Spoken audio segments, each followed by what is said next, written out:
Sa number 3, 90 Dias ka experimental one-way traffic scheme ginadusong ang mapatuman sa porsyon sang Lacson Street sa Bacolod City. May report si Nico Delfin.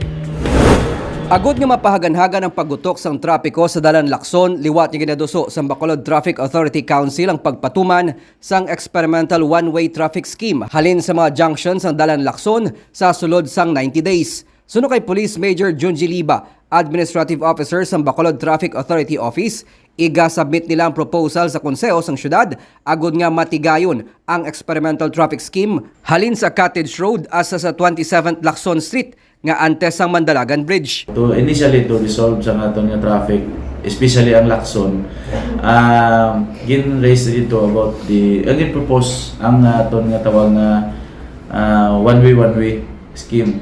Like this is Lacson and then mga junction road niya like First Street up to the 27th Street, no?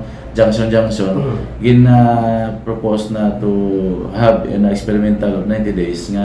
May ginahanda man karon nga traffic scheme ang bitaw sa area sang Lacson Street para sa nagahilapit nga Mascara Festival. Gani ginapaabot niya kung maaprubahan sang konseho, mahimo masugda ng 90-day experimental one-way traffic scheme pagkatapos na sang kapestahan sa Oktubre. For sure, may mga reactions man ang negative like ang mga iniblang mga business sa sector nila sa area. But nag-agree man may arap man sila, represented man sila by Sir Frank Carbon, which amenable man sila. So maybe in 90 days period, let's see for what happens kung ano.